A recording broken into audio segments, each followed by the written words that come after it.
अस्सलाम वालेकुम, कैसे हैं आप सब। तो आज हम स्टार्ट करने जा रहे हैं एक्सरसाइज 9B का क्वेश्चन नंबर 2। तो मेरे पास ये बुक 2 है जिसको हम D2 भी बोलते हैं और उसका ये अपडेटेड 7th एडिशन यानी न्यू एडिशन मेरे पास मौजूद है। तो इस न्यू एडिशन का ये चैप्टर नंबर 9 चल रहा है। मैंने इस चैप्टर के नेम से एक सेपरेट प्लेलिस्ट बनाई हुई है, उसका लिंक भी नीचे डिस्क्रिप्शन में दिया हुआ है ताकि आपको इस चैप्टर से रिलेटेड तमाम सोल्यूशंस एक ही जगह पर आसानी से इसी प्लेलिस्ट में मिल सकें। इसके अलावा आपको डिस्क्रिप्शन में मेरे सोशल अकाउंट्स के लिंक यानी मेरी फेसबुक प्रोफाइल और मेरी इंस्टाग्राम प्रोफाइल का लिंक भी मिल जाएगा। आप इन्हीं अकाउंट्स के थ्रू अपने क्वेश्चंस को, सजेशंस को मुझ तक भी पहुंचा सकते हैं। तो आइए स्टार्ट कर लेते हैं क्वेश्चन नंबर 2 को। तो अब आपको सामने स्क्रीन पर क्वेश्चन नंबर 2 की स्टेटमेंट लिखी हुई नजर आ रही है। मैं इसको रीड करने जा रहा हूं। यहां पे लिखा हुआ है a high speed train travels at a speed of 200 kilometre per hour. तो आपको एक हाई स्पीड ट्रेन के बारे में बताया जा रहा है कि एक हाई स्पीड ट्रेन है जो कि 200 किलोमीटर पर आवर की स्पीड से ट्रेवल करती है। 200 किलोमीटर पर आवर का मतलब है कि ये ट्रेन 200 किलोमीटर कवर करती है पर आवर में 1 घंटे में। आगे लिखा हुआ है if the train sets of from station A. Sets of का मतलब होता है किसी जगह को छोड़ देना। जैसे अगर इस ट्रेन ने स्टेशन ए को छोड़ा है इसलिए यहां पर लिखा हुआ है सेट्स ऑफ। तो इस ट्रेन ने स्टेशन ए को लीव किया है जिस टाइम पर, वो भी आगे बताया गया है, एट 12 आवर्स एंड 24 मिनट्स यानी 12:24 पर। यानी 12:24 पर 12 आवर्स 24 मिनट्स पर इस ट्रेन ने स्टेशन ए को लीव किया एंड रीची स्टेशन बी, और एक नए स्टेशन पर पहुंची है जिसका नाम स्टेशन बी है और जिस टाइम पर पहुंची है वो भी आगे बता दिया गया, एट 14 आवर्स एंड 12 मिनट्स। यानी इस ट्रेन ने जब स्टेशन ए को लीव किया वो टाइम भी बताया गया है और उसके बाद जब ये एक नए स्टेशन बी पर पहुंची है जिस टाइम पर पहुंची है वो टाइम भी आपको बता दिया गया है। आगे लिखा हुआ find the distance between two station. तो आपने इन दोनों स्टेशंस के दरमियान जो डिस्टेंस है जो कि इस ट्रेन ने ट्रेवल किया है वो फाइंड आउट करके दिखाना है, giving your answer in metres, और आपका आंसर मीटर्स में होना चाहिए। यानी इस स्टेटमेंट को अगर मैं कंक्लूड करूं तो आपको हाई स्पीड ट्रेन की स्पीड भी बताई गई है, आपको टाइम के बारे में भी हिंट कर दिया गया है, जस्ट आपने डिस्टेंस फाइंड आउट करके दिखाना है और उस डिस्टेंस को जो आप फाइंड आउट करेंगे वो मीटर्स में होना चाहिए। तो स्टार्ट कर लेते हैं क्वेश्चन को। सबसे पहले जो चीज जरूरी है वो है कुछ फॉर्मूलाज जो कि आपके जहन में होने चाहिए कि स्पीड को कैलकुलेट करने का क्या फॉर्मूला होता है और डिस्टेंस को कैलकुलेट करने का क्या फॉर्मूला होता है। तो स्पीड का फॉर्मूला मैं पहले यहां पे जिक्र करूंगा क्योंकि उसी की मदद से डिस्टेंस का फॉर्मूला भी आ जाएगा। तो स्पीड कैलकुलेट करने का फॉर्मूला होता है डिस्टेंस डिवाइडेड बाय टाइम। तो जब भी आप डिस्टेंस को टाइम के ऊपर डिवाइड करते हैं तो आपको जो चीज मिलती है उसको हम स्पीड बोलते हैं। अब देखिए टाइम यहां पर डिस्टेंस को डिवाइड कर रहा है, तो अगर ये टाइम को मैं इक्वलिटी के दूसरी तरफ मूव कर लूं तो यहां पर ये डिस्टेंस को डिवाइड कर रहा था, वहां जाकर स्पीड के साथ मल्टीप्लाई होगा। तो आप इसको लिख सकते हैं कि अगर हम स्पीड मल्टीप्लाई बाय टाइम कर ले, ये टाइम यहां पर डिवाइड कर रहा था डिस्टेंस को, यहां पर ले आया हूं ताकि ये मल्टीप्लाई करे स्पीड को।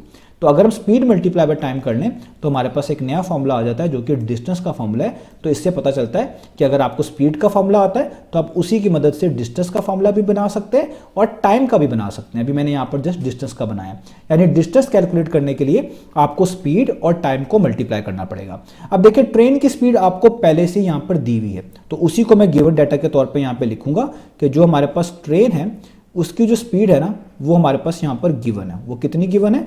वो है 200 kilometre per hour. Per hour का मतलब 1 घंटे के लिहाज से, घंटों के लिहाज से आप कह सकते हैं। तो अब देखिए टाइम का इशू है, हमारे पास 2 स्टेशन का अलग अलग टाइम है। यानी एक स्टेशन का तो वो टाइम है स्टेशन ए का जब इस ट्रेन ने स्टेशन ए को छोड़ा है, और एक टाइम वो है जो कि स्टेशन बी के ऊपर है जब वो ट्रेन स्टेशन बी पर पहुंची है। तो इन दोनों टाइम का जो एक्चुअल गैप है वो एक्चुअली वो वाला टाइम है जो कि इस ट्रेन को लगा है स्टेशन ए से लेकर स्टेशन बी तक पहुंचने में। तो हमें पहले वो टाइम का जो गैप है वही कैलकुलेट करना है, वही हमारा एक्चुअल टाइम होगा, उसी को आप ऊपर वाले फॉर्मूले में पुट कर पाएंगे। तो फॉर एग्जांपल तो ये हमारे पास स्टेशन ए है, जस्ट आपको समझाने के लिए ये मैं एक टाइमलाइन से बना रहा हूं कि ये हमारे पास स्टेशन ए था, ठीक है। ट्रेन यहां से जो है निकली है, यहां इस वाले स्टेशन को ट्रेन ने लीव किया है और कितने टाइम पे लीव किया? 12 आवर्स एंड 24 मिनट्स पे।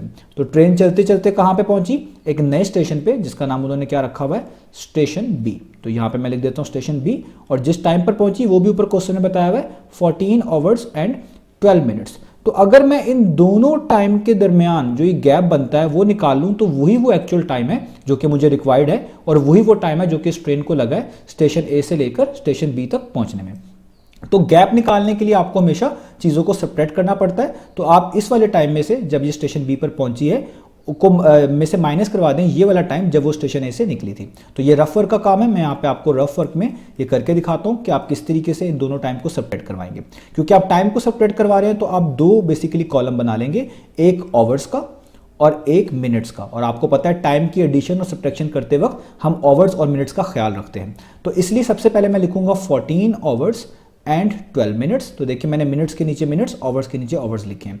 और स्टेशन ए वाला जो टाइम था, जो स्टेशन ए के ऊपर मैंने लिखा हुआ है, उसको लिखूंगा 12 आवर्स एंड 24 मिनट्स। अब मैं इनको सब्ट्रैक्ट करवाऊंगा।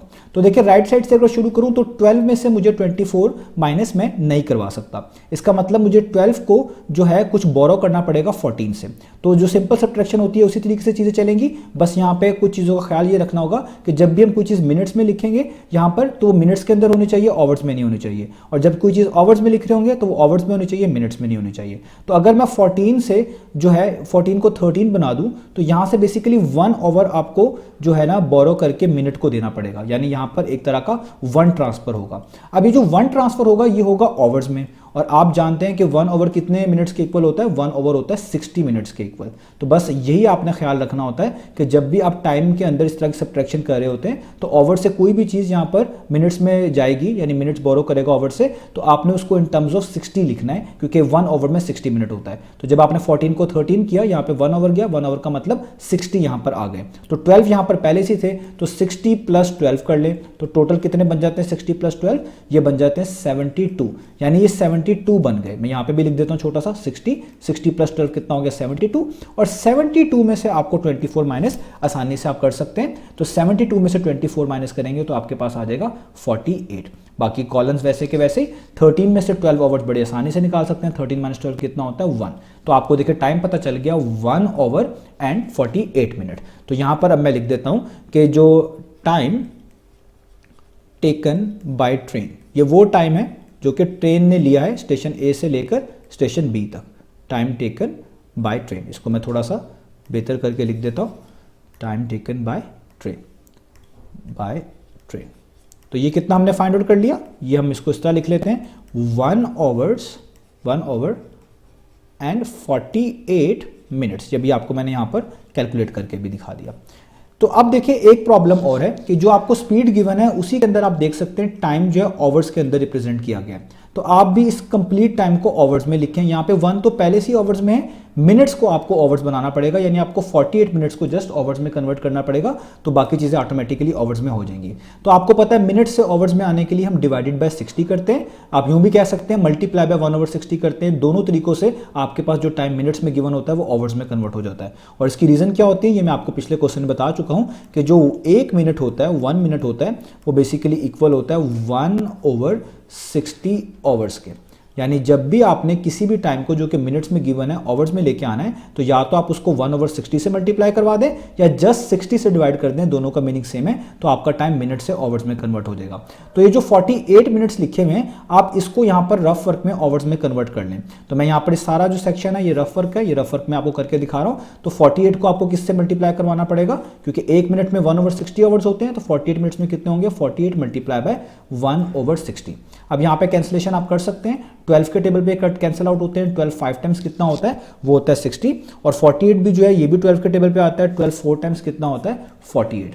तो 4 1 टाइम्स ऊपर 4 हो जाएगा और नीचे 5 बनेगा। तो ये आपके पास जो चीज़ आएगी ये आपके पास ओवर्स में आएगी। अब आप इसको मिलाकर कैसे लिखेंगे, तो आप यहाँ पे लिखेंगे 1 ओवर तो पहले ही है, ये कंप्लीट ओवर है, तो इसको यहाँ पे लिखेंगे। और ये जो आगे फ्रैक्शन आ रही है 4/5, ये बिल्कुल इसके आगे इस तरह लिखी जाएगी 4/5, और ये ओवर 7 वैसे के वैसे। तो इस तरीके से आप टाइम को कंप्लीटली ओवर्स में लेके आ सकते हैं। जो पहले कंप्लीट ओवर था वो यहाँ पर होल पार्ट में लिखा जाएगा, और जो मिनट्स को आपने ओवर्स में बदला वो आप बिल्कुल एक मिक्स फ्रैक्शन के तौर पे आगे इस तरह लिख देंगे, मिलाकर ये पूरी एक मिक्स फ्रैक्शन बनती है। और ये जो फ्रैक्शन थी जस्ट 1 के आगे आप इस तरह लिख देंगे, तो ये एक तरह का बन गया 1 होल 4/5 आवर्स। तो देखिए टाइम भी आपके पास आ गया, और जो आपके पास स्पीड थी वो पहले से थी। अब आप ये वाला फॉर्मूला यूज करके इजीली डिस्टेंस कैलकुलेट कर सकते हैं। तो अब आप यहां पर लिखेंगे डिस्टेंस, दोबारा से वही वाला फॉर्मूला यूज कर रहा हूं, is equal to speed multiply by time. Speed multiply by time. अब स्पीड आपके पास कितनी गिवन है वो है 200, ठीक है, और टाइम आपके पास कितना गिवन है वो आपने भी यहां पर लिखा हुआ है 1 होल 4/5। ठीक है, अब हम पहले इसको सॉल्व कर लेते हैं। आपको पता है कि जो मिक्स फ्रैक्शन होती है इसको हम किस तरह मैनेज करेंगे। ये जो मिक्स फ्रैक्शन है इसमें 5 यहाँ पर वैसे का वैसे ही रहेगा। आपको पता है कि डिनोमिनेटर वैसे का वैसे ही आता है, डिनोमिनेटर को इस वाले नंबर से मल्टीप्लाई करते हैं। 5 1 टाइम्स कितना होता है 5, और जो आंसर आता है यहाँ पे 5 1 टाइम्स कितना हुआ 5, और जो आंसर आया 5 उसको इस ऊपर लिखे हुए नंबर में ऐड कर देते हैं। तो 5 + 4 कितना हो जाएगा, वो हो जाएगा 9। तो यहाँ पे आप लिख देंगे 9। यहाँ तक हो गया। अब आप देखिए अगर इनमें कोई कैंसिलेशन होती है आप कैंसिलेशन कर लें, तो 200 और जो 5 है इनको आप कैंसिल आउट कर सकते हैं, क्योंकि 5 को अगर आप करें 200 और 5 को आप जो है ना 5 के ऊपर कैंसिल किस तरह करेंगे, क्योंकि 5 के टेबल में 5 तो आता ही है और 5 के टेबल में 200 भी आता है। तो कैसे आप करेंगे, 5 1 टाइम्स कर देंगे 5, और 5 40 टाइम्स जो होता है ना वो 200 होता है। तो आपके पास यहाँ पर क्या बच जाएगा, यहाँ पर बच जाएगा 40 × 9। नीचे वाले 1 को लिखने की जरूरत नहीं है। 40 × 9 कितना होता है, तो 9 को 4 टाइम्स कर लें तो हो जाएगा 36, ये हो जाएगा 36 और 0 7 आ जाएगा यहाँ पर। अब ये डिस्टेंस है, तो डिस्टेंस किस में आएगा, किलोमीटर्स में आएगा। अब ये मुझे कैसे पता चला कि डिस्टेंस यहाँ पर किलोमीटर में आएगा, तो ये आपको जस्ट समझाने के लिए रेफरेंस के तौर पे यहाँ पे बता रहा हूँ। आप देखें आपके पास पहले क्या गिवन था, स्पीड। तो स्पीड किस में थी, km/h में। अब मैं यहाँ पे जस्ट यूनिट समझा रहा हूँ आपको कि यूनिट्स कैसे हमारे पास यहाँ पर किलोमीटर बचते हैं। तो km/h का मतलब होता है कि जो पर आवर है वो डिनोमिनेटर के नीचे, डिनोमिनेटर में मौजूद है, इस लाइन के नीचे मौजूद है।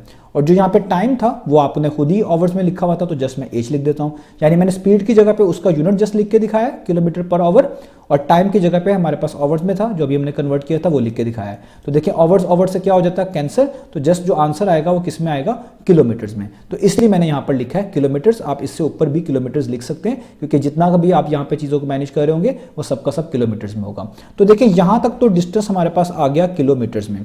अब हमारे पास क्वेश्चन में कहा गया था कि आंसर को आपने मीटर्स में देना है। आप क्वेश्चन में देख सकते हैं कि हमारे पास कहा गया था कि आपने डिस्टेंस को मीटर्स के अंदर देना है। तो किलोमीटर को मीटर बनाने का बड़ा आसान सा तरीका होता है, वो आप जानते हैं कि जो 1 किलोमीटर होता है, ये मैं साथ साथ लिख रहा हूँ चीज़ें, 1 किलोमीटर किसके इक्वल होता है, वो इक्वल होता है 1000 मीटर्स के। 1 किलोमीटर में 1000 मीटर होते हैं। इसका ये मतलब होता है किसी भी चीज़ को किलोमीटर से मीटर्स में लेके आना हो तो आप 1000 से मल्टीप्लाई करते हैं। तो अगर 1 किलोमीटर में 1000 मीटर है, 1 किलोमीटर में 1000 मीटर है, तो 360 में कितने होंगे, जस्ट 360 को हम 1000 से क्या कर देंगे, मल्टीप्लाई कर देंगे। तो मैं यहाँ पे लिखूंगा कि डिस्टेंस मेरे पास आ जाएगा 360 × 1000, और ये मीटर्स में आएगा तो इसलिए आगे एम में लिखूंगा, एम का मतलब मीटर। अब ये बड़ा आसान है, 36 1 टाइम्स 36 कर लें। ये जस्ट आप रेफरेंस के तौर पे बता रहा हूँ, ये बड़ी आसान होती है मल्टीप्लिकेशन इस तरह की। तो यहाँ पे 36 वैसे ही आ जाएगा, और ये जीरो सारे के सारे आप वैसे लिख दें, यानी 1 2 3 4, तो आप लिख दें 1 2 3 4। तो ये हमारे पास इसका आंसर आ गया डिस्टेंस का, और वो भी हमने किस में निकाला, मीटर्स में निकाला। तो ये हमने फाइंड आउट करके दिखाना था। तो इस तरीके से ये क्वेश्चन करना था। आपने देखा स्पीड हमें पहले से ही बताई गई थी, हमने बस टाइम को थोड़ा सा मैनेज किया है। टाइम के लिए मैं थोड़ी सी कैलकुलेशन करनी पड़ी है। पहले हमने टाइम का गैप निकाला है स्टेशन ए और स्टेशन बी के लिहाज से, उसके बाद टाइम को आवर्स में कन्वर्ट किया। जब वो आवर्स में आ गया फिर हमने इस वाले फॉर्मूले में स्पीड और टाइम की वैल्यूज पुट करी, इनको सॉल्व किया, आंसर जो है किलोमीटर्स में आया, हमें आंसर मीटर्स में चाहिए था, और फिर किलोमीटर्स को मीटर्स में कन्वर्ट करके हमने अपना फाइनल आंसर ये कोट कर दिया। तो यहाँ पर ये क्वेश्चन का सोल्यूशन खत्म हुआ। उम्मीद है आपको क्वेश्चन समझ आया होगा। इंशाल्लाह नेक्स्ट वीडियो मिलेंगे बाकी सॉल्यूशंस के साथ।